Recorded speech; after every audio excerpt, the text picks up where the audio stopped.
Hi, my name is Beth, and you're listening to the Canna Fitness and Nutrition Podcast, where we are hanging out at the intersection of fitness, nutrition, and cannabis. Thank you so much for pressing play today. If you're new here, I hope that this is an educational episode. And if you're back, I'm excited that you're back to learn more. If you're new, I'm a personal trainer, nutrition coach, cannabis coach, and educator. And I came to this space because I've been using cannabis as a personal trainer for almost 20 years. I've been noticing how much it's helping me and my clients. So I decided to get educated and understand it so that I can help you understand it and why it works so well. And today, I'm going to share the top things that I wish someone had told me about cannabis when I first started using it, because I came to it accidentally. Let's be honest. Early on in my personal training, a client actually came to me and said, hey, because she knew that I struggle with anxiety. She has anxiety. And she was like, hey, I heard that there's this CBD and it's supposed to help with anxiety. And I was like, cool, I'll try it. So we both ordered it. It was a tincture. I took some, where you put a little bit of oil under your tongue. I took some, didn't feel anything, put it in a drawer, and I never saw it again. In fact, I don't remember if I ever followed up with her about it. But that was my very first experience with CBD. Didn't do a thing. I didn't understand it, right? So I wish that someone had explained it to me. Like, that what finally happened is, after dabbling in THC for a while, I decided to go seek out information, which I'm hoping is part of what you've done. If you're listening, is you've sought out more information to understand how it helps. And so as I sought out information, I became friends with my local CBD store, and they taught me so much. And then I went on to do my own research and education in cannabis so that I can help you understand, because it's pretty cool how it works. So I'm going to go through, again, a bunch of things today that I wish I had known, and I've kind of narrowed them down for you so that you can understand this better, and then maybe even share it with someone that you know might benefit from cannabis. Now, just to start off, I want to make sure I preface this. When I talk about cannabis, I'm talking about the plant as a whole. So I'm talking about CBD, which is part of the plant, but it's not intoxicating. And I'm also talking about THC, which is the classic going to get you high, intoxicating part of the plant. They come from the same plant, as well as other what we call minor cannabinoids. And so when I say cannabis, I'm talking about the plant. If I'm talking about one or the other, I will differentiate that and tell you which one, because that's part of the education, and part of the interesting thing is that the plant itself, if you were to grow the plant outside and harvest it and dry it and get it ready, and use it, you would have access to all of the cannabinoids. The cannabinoids are just the little pieces and different parts of the plant. Okay, so that's the first thing, is understanding the plant. When you grow the plant naturally, which it's called weed for a reason, because it grows like a weed. It's very simple for the most part to grow. You just plant it, it grows, give it a little water, a little sunshine, and you would be left with a plant that has CBD, THC, CBG, CBN, all of the cannabinoids in it. What technology has done has allowed us to breed the plants for various strengths. So the current trend is to breed high THC versions. It's a little bit like, if you know any botany, it's a little bit like how they create flower variations, right? Because it's essentially just a flower. And so the current trend is to breed high THC flower, which minimizes the amount of CBD, CBN, CBG, all of those things in the plant. So that's the trend. But you can, because that's a trend, doesn't mean that there's not other parts, and they are harvesting and breeding CBD specific So there's little to no THC, making it more CBD heavy, and CBD is the non-intoxicating part. And then they're also extracting these minor cannabinoids like CBG, I always say the G is for go, and CBN, N for nighttime. So just so you know, understanding the plant, because it's confusing. And then you'll see the word hemp thrown in there. If people are using the word hemp, it's generally to get around the legality of using CBD or THC. Now here's the other thing, understanding the letters. CBD is non-intoxicating, a major component of the plant. THC, intoxicating, a major component of the plant. CBG, G is for go, a minor component of the plant, non-intoxicating. CBN, N for nighttime. CBN is another minor part of the plant, but also non-intoxicating. Those are the major letters that you're going to see when you start to shop and start to research your cannabis. Now, within our bodies, and this is where I think this part's really cool, because I believe that Mother Nature, whatever source you believe in, put this plant here for a reason. Because in the I think it was 1990, it was like a round number. It was either 1990 or 1980, one of those, the 80s and 90s. The researchers discovered a system in our body that uses cannabinoids. It uses the compounds for the plant. In fact, our body makes its own cannabinoids. It makes its own version of CBD, THC, CBN, CBG. It makes its own version of those things inside. Your body's already doing that, which is super cool. The reason we don't know a lot about that is because we just discovered it. I mean, 1990s, 1980s, not that long ago in medical terms, right? So there isn't a lot of information, a lot of knowledge. I mean, chances are a lot of us have doctors that went to school before that even happened, right? And so that's why doctors don't like to talk about it, because they don't know it. They never got the education. And unfortunately, due to political reasons, cannabis has actually been prohibited since like the 1930s, right? Since Prohibition. And when in the 70s, late 60s, 70s, when Nixon was in charge, he apparently was a big racist. And he saw that having marijuana be illegal was helping to keep minorities in jail. And so that's not a very nice thing to do, but he thought that was neat. And so he kept it illegal and created the war on drugs, which is now we just went down a whole rabbit hole of misinformation. So long story short, the reason that your doctor's not telling you about it is because A, they don't know, they weren't educated on it. B, it's new, it's all brand new information.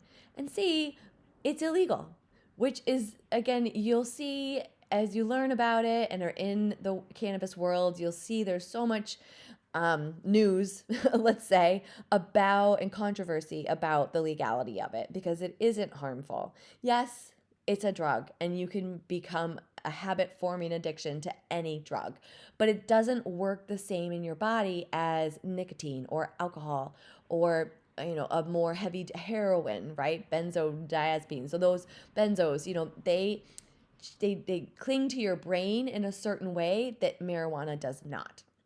So that cannabis makes cannabis safer. Not to say you can't develop a habit and create an addiction to it, but you could do that with anything. You can do that with food. You can do that with shoes. You can do that with a lot of things. So just so you know, that's the natural part of it. And that's what's important to me and is so cool, is that our body uses it. When you're giving your body cannabis, you're not just giving it a drug. You're giving it part of the system that already exists. It's like, I always talk about it like taking a vitamin. So your body makes vitamin D, right? We all know that. Your body makes vitamin D and it uses sunlight to make vitamin D. So in the winter, when we have less sunlight because of the earth, we tend to be deficient in vitamin D. So your doctor will say, hey, take a vitamin D supplement, fill up that vitamin D tank, and then you'll feel a lot more regulated. You'll feel more energetic. You'll feel the effects of having the right balance of vitamin D. Well, the same thing can be said for cannabinoids. Your body can be deficient in what we call the endocannabinoid system. Now, again, this is all new, and because of the legality of it, there aren't many research studies going on because no one will fund it. There's no money for it because it's illegal. So we don't know a ton about it, but we do know, and some places are finding ways to research it, and there's a lot of research coming out of other countries. But what I'm trying to say is that your body can be deficient in its endocannabinoid system. In the cannabinoids it makes itself. It can have a hard time making those. So when you take cannabis, you're supplementing that system. Now, in these terms, in these therapeutic terms, I'm mostly referring to CBD and the non-intoxicating part of the plant because of the way it interacts with the receptors in our body. When you get to THC, it's again, same plant, different component, interacts differently with the endocannabinoid system. Yes, it works with it. Yes, it attaches to receptors. Yes, it reduces inflammation and pain. And yes, it goes into our mood regulating system, but it creates intoxication, which can complicate things because you're not as clear-headed, of course, but it does help you really focus. And it's all about the right dose.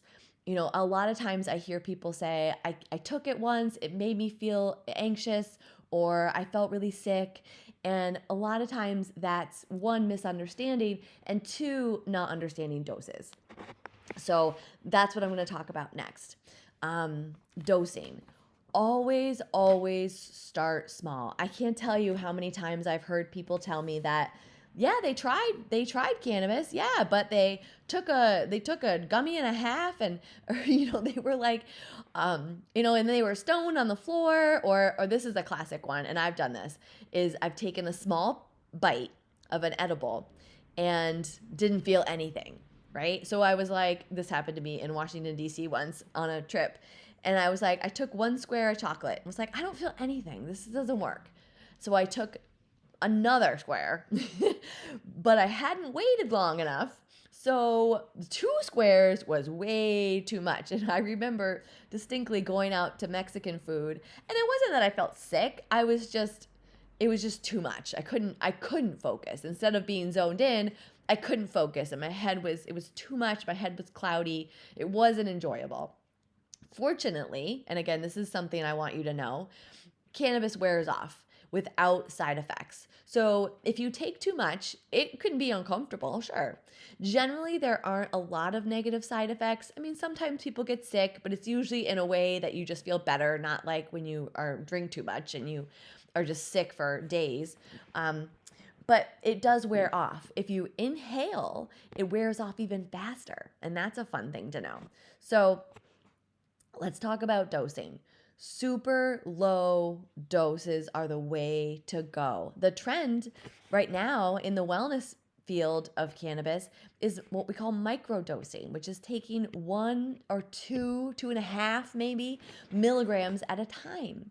You could even find up to 5 milligram products available online because it's such a small dose that it's actually considered legal. That's how small a dose it is. So small doses work better always, especially with THC.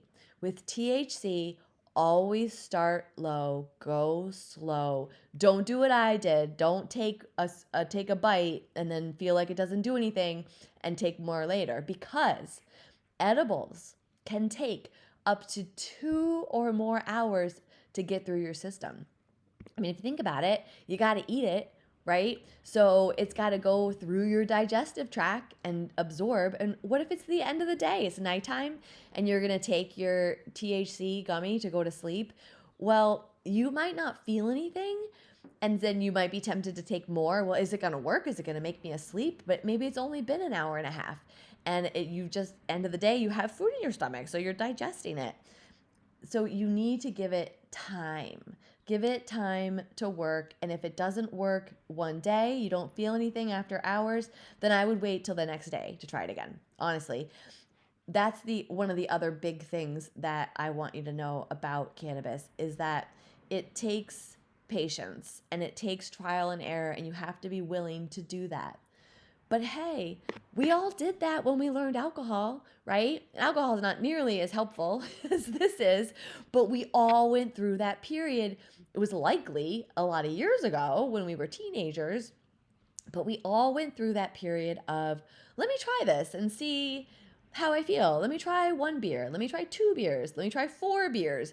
Let me try a shot of whiskey. Let me try a margarita and a glass of wine. What happens if I drink two glasses of wine, right? We've done all that experimenting already. We all know how we feel on one glass of wine versus four glasses of wine, right? We all know how we feel if you drink a shot of whiskey, right? We all know how we feel when we have a beer. You know, we've gotten to a point where we understand that we need to apply that same patience level to cannabis so that you can figure out, okay, well, if I take half a gummy, I'll go right to sleep, right? Or maybe you need two gummies. Maybe you need two gummies to deal with your in-laws, you know, for example. So you're going to have patience, especially when it comes to, well, two things. THC, you want to be careful because of the intoxication.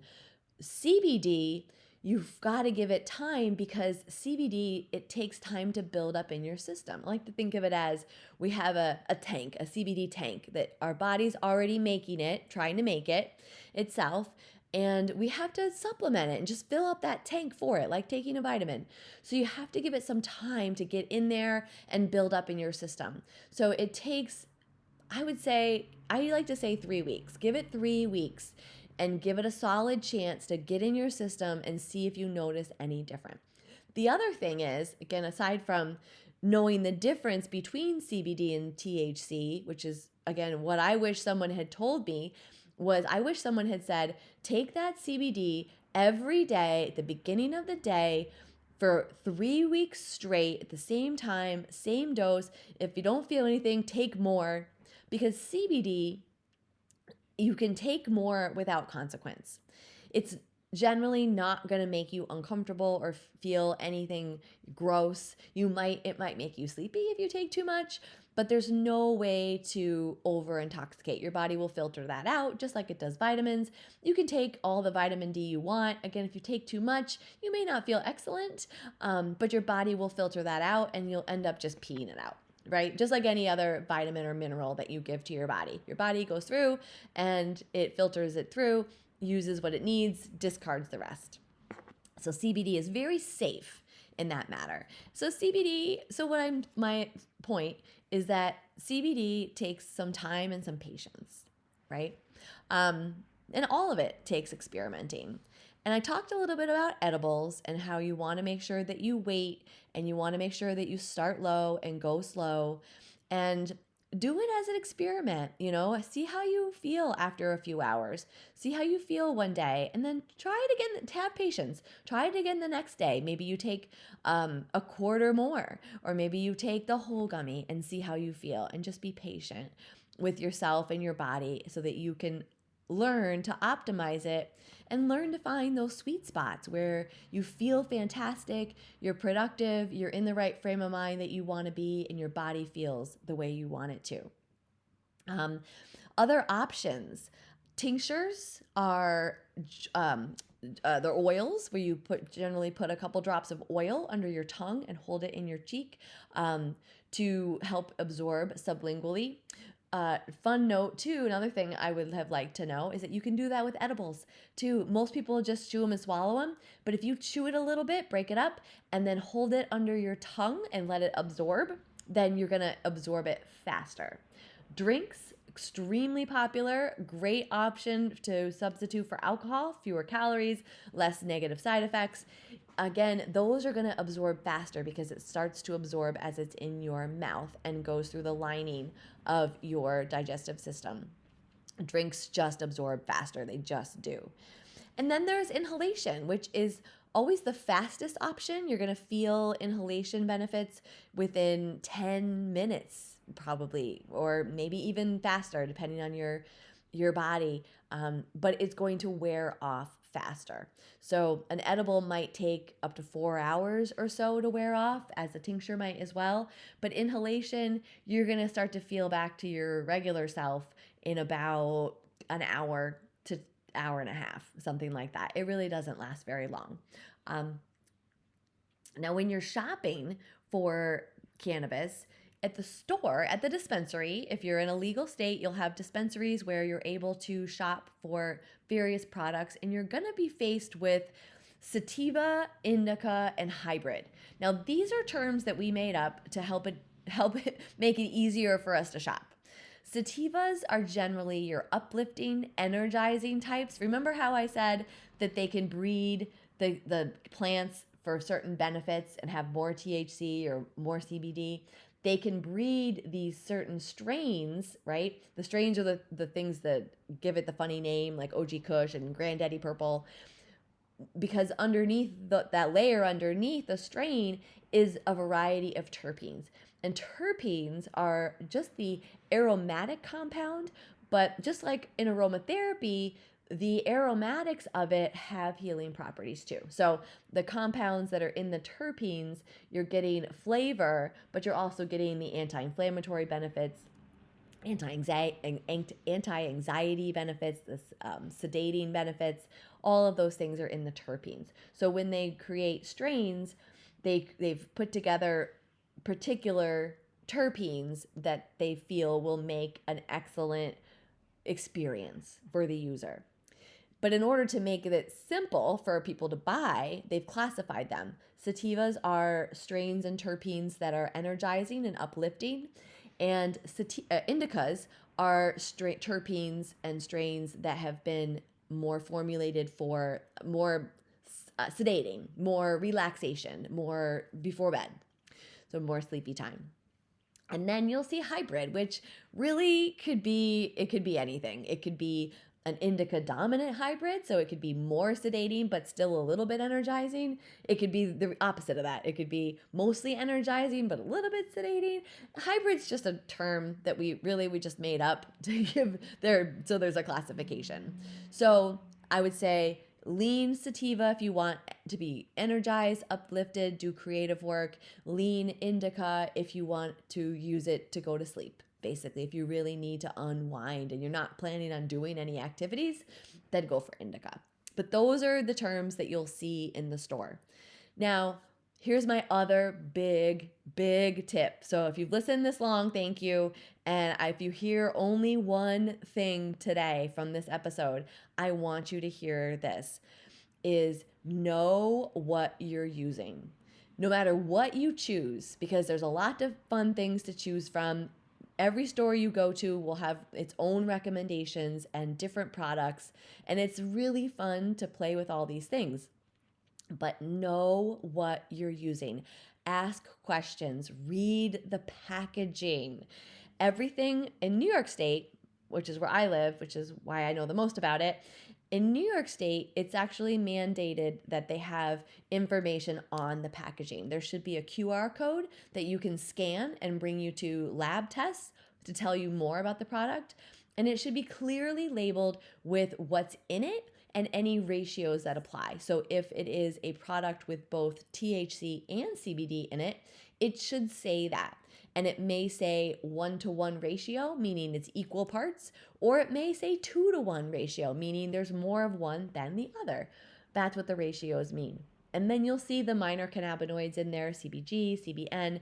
But again, know what you're getting. If you're looking for something to go to sleep, don't pick up a sativa, don't pick up a CBG. You want to look for a THC, an indica, and you want to look for CBN, right? So you always have to read the packaging, know how many milligrams are in the package and how many milligrams are in each serving.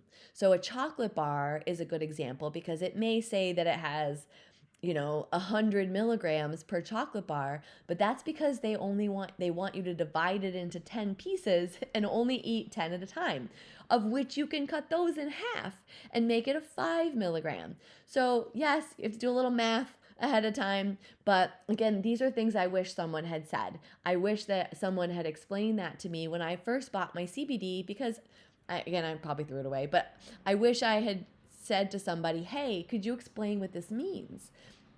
The last thing I want you to know about that I wish someone had told me is full spectrum versus broad spectrum. Now, these are terms you're going to see on certain products, especially CBD, right? It really applies to CBD because what it is talking about is the amount of THC in it. Now, the plant itself, remember that the plant itself has both. So if you were to grow the plant, you're going to get both. And that's how it works best, is if there's a tiny bit of both. But there can be so little of THC in it that it won't make you high at all. And that's the best, because you want the benefit without the high. So when it has that small amount, you know that it's going to work the best. But a lot of people are fearful or don't want to risk having even just the minimum THC in there. Again, 0.03%, the minimal amount, because they're afraid of the effects, or they don't want that. So a lot of products are created excluding all the THC. So it is only CBD. And that's called broad spectrum. And I know it's confusing, but broad spectrum means they filtered out all the THC, and full spectrum means they left in that 0.03% just to enhance the benefits. So again, your full spectrum products are going to have more benefits, and your broad spectrum products are going to have just slightly fewer benefits. So I know that's a lot of information, and I really appreciate you listening and hanging on, because that's a lot. But again, I wanted to tell you because the more conversations I have with my friends, with clients, with people in the community, I realize that there is a huge lack of knowledge about it and a lot of confusion and misunderstanding. And my passion is really helping to bring clarity to this plant so that we can understand how it can benefit us, because I wish I had known about it way sooner than my 40s.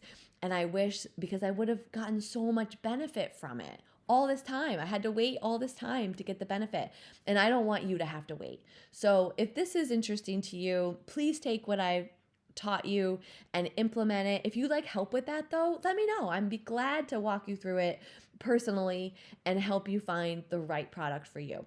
You can reach me. My email is beth@cannafitnessnutrition.com. I hang out mostly on Instagram, where I am Beth_cannafitnessnutrition. And then please share the podcast. Give it a rating if you'd like. Share it with someone else who might be interested in learning about cannabis. Thank you very much, and I will see you next time.